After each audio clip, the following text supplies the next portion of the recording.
Good morning.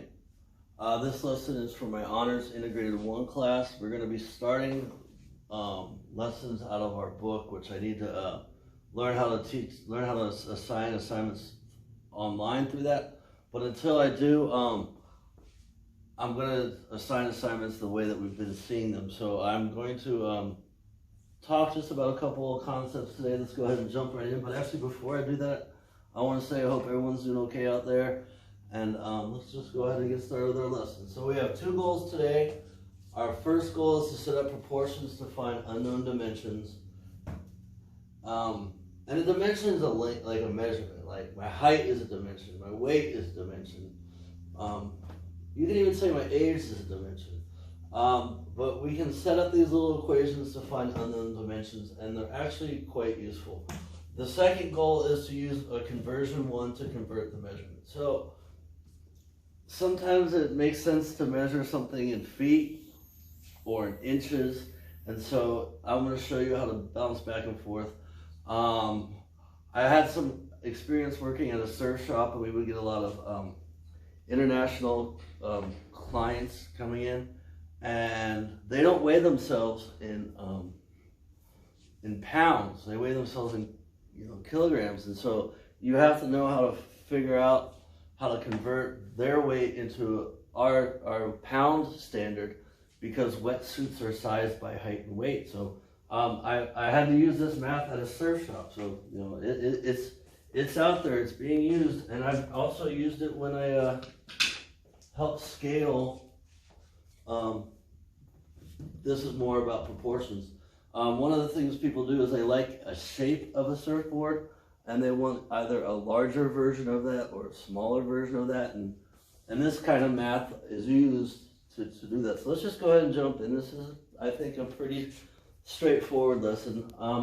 So our first goal, proportional, means the same shape but different sizes, right? So again, like toy cars are the same shape as the actual car, but they're a much different size. So I tried my best to draw a picture of a car. This hopefully you see that as a car.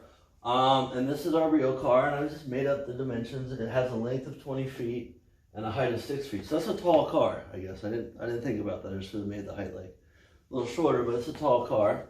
And let's just say that you're in charge of making this is a terrible drawing of this. It doesn't even look close, but let's just pretend it's the same thing. But let's say you're in charge of creating a smaller proportional version of the actual real car. And so what we're going to do is we're going to set up proportions. Now, there is a structure to a proportion, but before I go on, a proportion literally is, and I'll circle a proportion.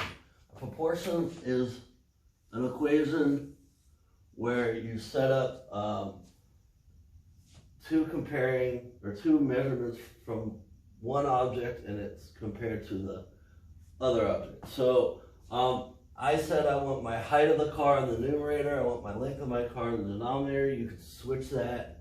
And there's multiple ways that you can write these equations. You just have to make sure that the parts of the equation are in the same place. Right, so my real car has a length of 20 feet. My real car has a height of 6 feet. My toy car has a length of 3 feet, and my toy car has a height of, I don't know. Okay, so hopefully you guys have seen something called cross multiplication,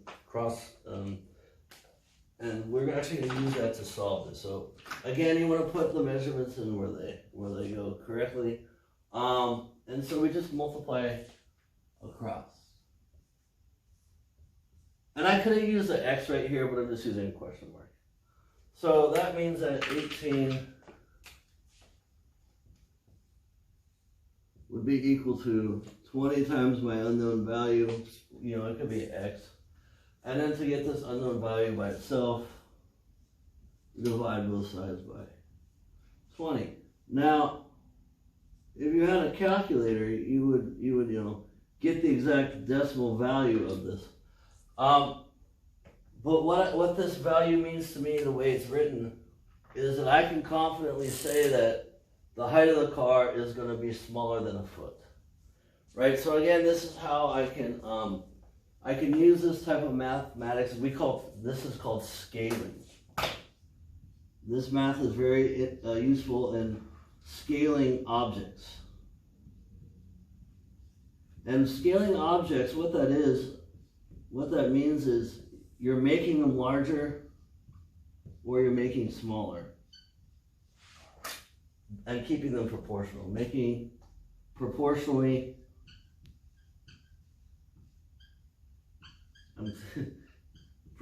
larger or smaller objects. And that's exciting writing, sorry.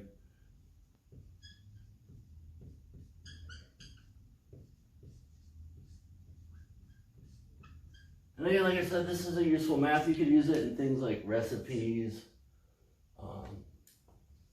Let's see, sizing, like clothes are designed proportionally, right? So this is our first goal, set up proportions to find unknown dimensions. Our second goal is to use a conversion 1 to convert the measurement. So, it might not make sense to talk about this toy car in terms of feet. It might be better off to talk about the toy car in terms of inches.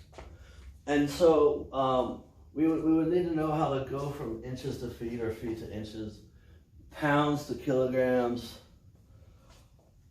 inches to centimeters,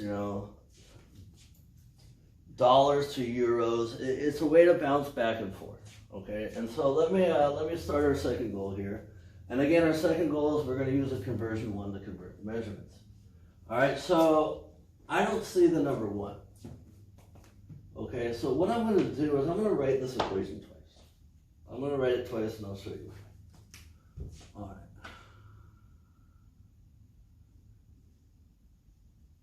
12 feet equals 12 inches. 12 feet, 12 inches equals 1 foot. Okay, so I can divide, for example, both sides by 1 foot.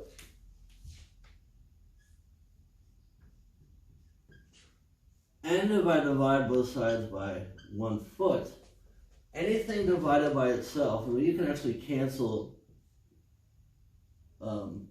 dimensions in equations, and that's what we're going to do here. That means that I'm left with 1 over 1. So 12 inches over 1 foot, that's actually equal to the number 1. All right, so I got this, and this is called a ratio. A ratio is a fraction. This ratio would be used to convert feet to inches, and I'll show you how to do that in a second. My second conversion 1 that I'm going to create, if I have my equation of 12 inches equals to 1 foot, and I divide this equation both sides by 12 inches, again, the measurement cancels out. 12 divided by 12 becomes 1, and I get 1 is equal to 1 foot divided by 12 inches. So let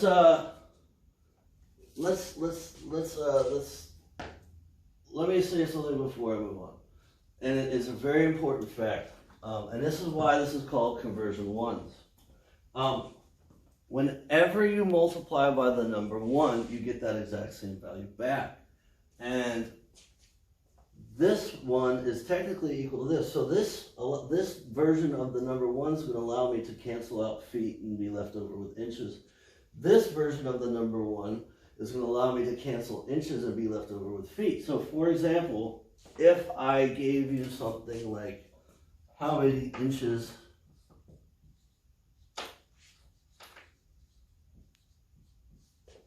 and I'm just going to pick a simple number.